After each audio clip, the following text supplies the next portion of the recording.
KNOX Last updated 8:04, August 18, 2018. There will be plenty of All Blacks fans in Sydney for the first Bledisloe Cup test. The question for Saturday night is, what to do about the closet All Blacks fan? You know who they are. They'll be sitting next to you as the teams run out for the Bledisloe Cup opener. They'll be really excited about the match, almost like they know what's going to happen. They'll pretend they're Australian and might be disguised by a gold scarf, but they're not wearing it with conviction, for beneath those wattle and eucalypt colours lurks a black heart.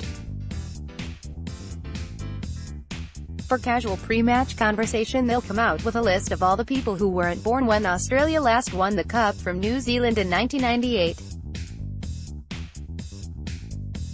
And an interesting factoids like how John Howard was Prime Minister. The biggest sites on the internet were Alta Vista and Ask Jeeves, and the top-rating TV show was Friends. And when we last lost the Cup, in 2002, how Facebook still hadn't been founded, hell, even MySpace hadn't yet been founded, but John Howard and Friends were still on top.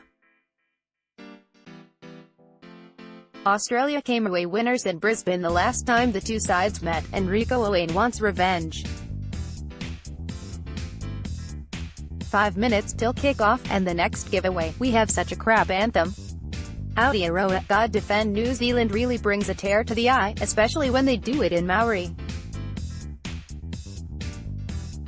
And isn't it great how they all know the Maori words? Read more. Abs armed and dangerous. Karate backs his midfield mate. Hansen, Jordy needed breather. Abs back big tarlet tight head. Naholo, good to start in Sydney. 1 minutes to kick off, and they'll say, shut up everyone, they're doing the haka. There follows a period of intense concentration, and it never gets old, does it?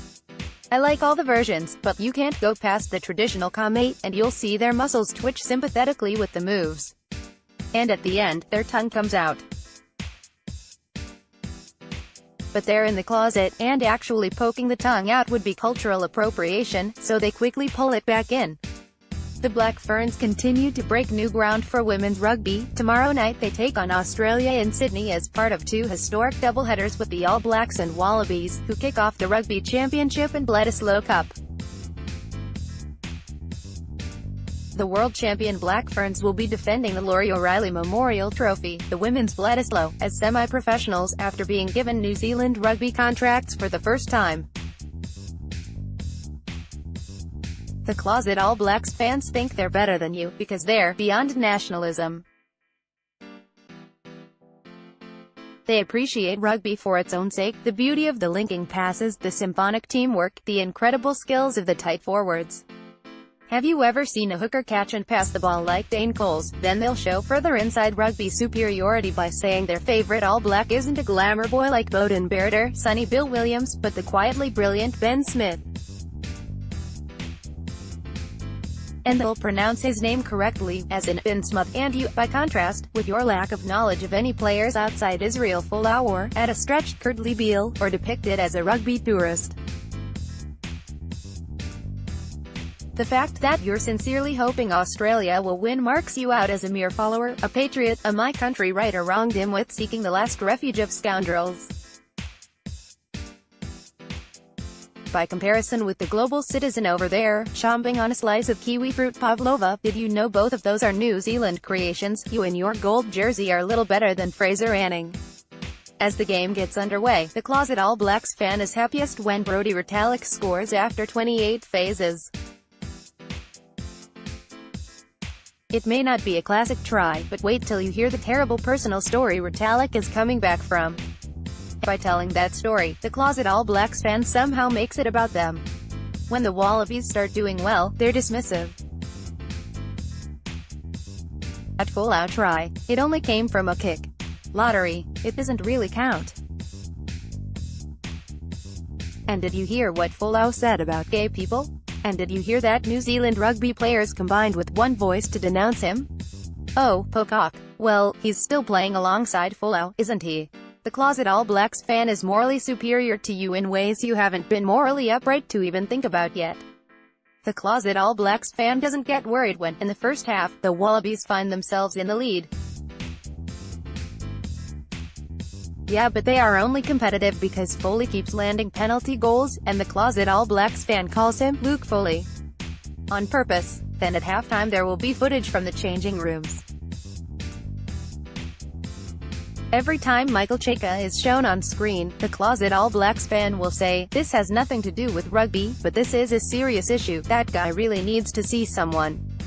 And whenever the cameras go to Steve Hansen, they will chuckle, "He's so calm, like the Buddha." As the second half progresses, even if New Zealand haven't put the match beyond doubt, the closet All Blacks fan will reel off statistics of the points differential when their finishers come on, how they are the best team in the world because they have the best 16-22.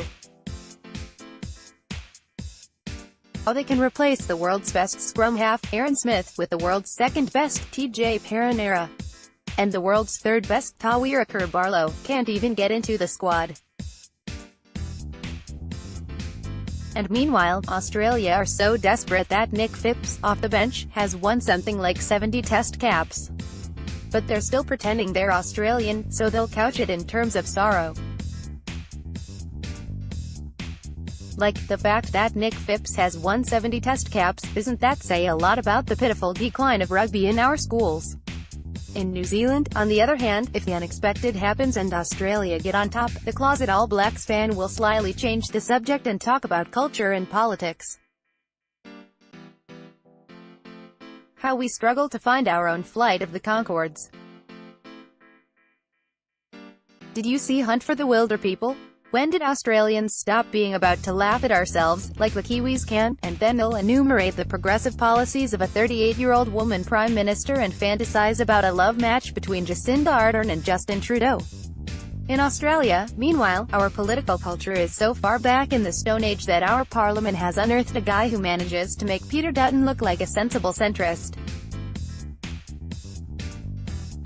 This is again phrased in self-pitying tones, as if lamenting what Australia has become, when the truth is that they actually like New Zealand better than Australia, and they would bloody well go and live there, except that they couldn't get a job and the exchange rate for the NZD is so poor. Yes, the closet All Blacks fan is, if nothing else, better than you. For even though the All Blacks are the perennial overdogs, New Zealand is a country of underdogs. And you've got to love them for that. And you've got to love me for loving them. No, I don't mean me. Otherwise I'd be out of the closet. The final tell for the closet All Blacks fan is that, come the end of the test match, they are always wearing a smile. If New Zealand have won, it's a smile gleefully imagining the sad faces at some shore school old boys reunion at the Oaks Hotel. Or, it's a good loser smile of appreciation. But hey, you've got to admire the abs. You just don't see rugby played that way anywhere else. Or, if Australia win, it's the fake smile. Go, Wallabies. I knew we'd get them one day, but you can tell it's fake, because until they admit they really want the All Blacks to win, they are fundamentally deceitful and they are not your friends. So, what to do about them? These un-Australian Australians are not us. Who let these closet All Blacks fans in? There must be an interim solution, a Pacific solution. And whatever it is, we must get them to pay for it. Sydney Morning Herald.